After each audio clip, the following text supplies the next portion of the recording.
वंदे मातरम या रचनेला 150 वर्ष पूर्ण झाल्याच्या निमित्ताने केंद्र सरकारने राष्ट्रीय गीताच्या गायन व वादनासाठी नवे मार्गदर्शक नियम जारी केले आहेत. गृह मंत्रालयाच्या माहितीनुसार आता विशेष सरकारी कार्यक्रमांमध्ये वंदे मातरमच्या अधिकृत 6 कडव्यांचं गायन किंवा वादन अनिवार्य असेल, ज्याचा कालावधी आता 3 मिनिटे 10 सेकंद असं निश्चित करण्यात आलाय, जो यापूर्वी साधारण 1 मिनिटच होता, ज्यामध्ये केवळ पहिलं कडवंच गायलं जायचं. एका नव्या प्रोटोकॉलनुसार तिरंगा ध्वज फडकवणं राष्ट्रपती व राज्यपालांच्या आगमन प्रस्थानावेळी तसेच राष्ट्राच्या नावाने केलेल्या संबोधनाच्या आधी आणि नंतर वंदे मातरम सादर केलं जाईल. तसेच जर राष्ट्रीय गीत आणि राष्ट्रगीत एकाच वेळी सादर करायचे असतील तर प्रथम राष्ट्रगीत आणि त्यानंतर राष्ट्रीय गीत सादर केलं जाईल, असे स्पष्ट करण्यात आले. नेमकं काय निर्णय सरकारकडून घेण्यात आलाय जाणून घेऊया आजच्या व्हिडिओतून. नमस्कार, मी ओमकार मुळे, कॅमेरा आहेत प्रथमेश राणे.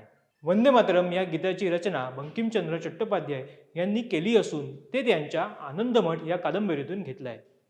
वंदे मातरम प्रथम 1896 मध्ये भारतीय राष्ट्रीय काँग्रेसच्या अधिवेशनात सार्वजनिकरित्या गायलं गेलं होतं आणि नंतर 26 जानेवारी 1950 रोजी त्याला भारताचं राष्ट्रीय गीत म्हणून मान्यता देण्यात आली. स्वातंत्र्य संग्रामाच्या काळात देशभक्ती आणि त्यागाची भावना जागृत करण्याचं हे एक अत्यंत प्रभावी माध्यम ठरलं. पूर्वी वंदे मातरम मधील ध्रुवपद आणि पहिल्या कडव्याचं गायन म्हणजे साधारण 65 सेकंदात ते म्हटलं जायचं. मात्र आता 6 कडव्यांचे संपूर्ण गीत सादर करण्यासाठी 3 मिनिटे 10 सेकंदाचा कालावधी निश्चित करण्यात आलाय. गृह मंत्रालयाच्या मार्गदर्शक सूचनांनुसार वंदे मातरम वाजत असताना सर्वांनी उभं राहणं अनिवार्य आहे. मात्र चित्रपटगृहांसारख्या ठिकाणी ही सक्ती लागू असणार नाही. तसेच देशभरातील सर्व शाळांमध्ये दिवसाची सुरुवात राष्ट्रीय गीताच्या सामूहिक गायनानं करावी, असंही सरकारने स्पष्ट केले. यामागचा उद्देश विद्यार्थ्यांमध्ये आणि सर्वसामान्य जनतेमध्ये राष्ट्रीय प्रतीकांबाबत जागरूकता आणि आदरभाव वाढवणे हा आहे.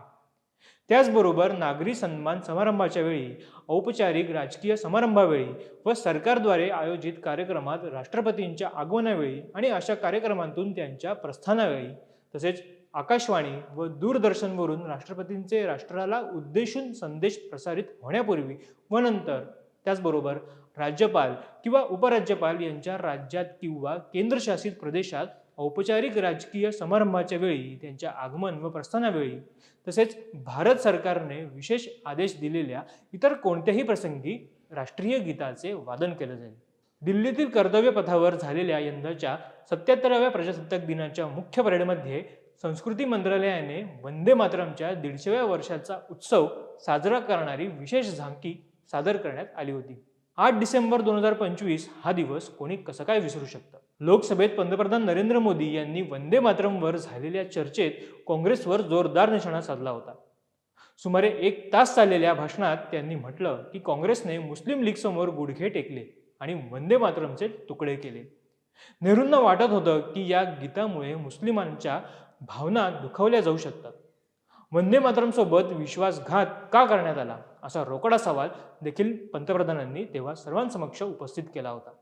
सव्यसाची भट्टाचार्य यांच्या Vande Mataram the biography of a song या पुस्तकानुसार 20 ऑक्टोबर 1937 रोजी सुभाषचंद्र बोस यांना लिहिलेल्या पत्रात जवाहरलाल नेहरू यांनी नमूद केलं होतं की वंदे मातरमची पार्श्वभूमी आणि भाषा मुसलमानांना अस्वस्थ करणारी आहे.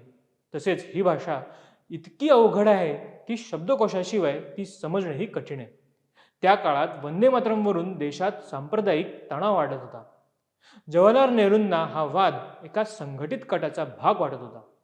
याच विषयावर त्यांनी रवींद्रनाथ टागोर यांच्याकडून सल्ला घेण्याचाही उल्लेख केला होता. 22 ऑक्टोबर 1937 रोजी काँग्रेस वर्किंग कमिटीने मूळ गीतातील 6 परिच्छेदांपैकी 4 परिच्छेद वगळण्याचा निर्णय घेतला. या बैठकीला महात्मा गांधी, जवाहरलाल नेहरू, सरदार पटेल, सुभाषचंद्र बोस, राजेंद्र प्रसाद, मौलाना अब्दुल कलाम आझाद, सरोजिनी नायडू यांच्यासह अनेक ज्येष्ठ नेते उपस्थित होते, अशी माहिती आहे. यावर तुमचं मत काय हे आम्हाला कमेंट करून नक्की कळवा. व्हिडिओ आवडल्यास आमच्या फेसबुक पेजला लाईक आणि यूट्यूब चॅनलला सबस्क्राईब करायला विसरू नका. तुर्तास धन्यवाद.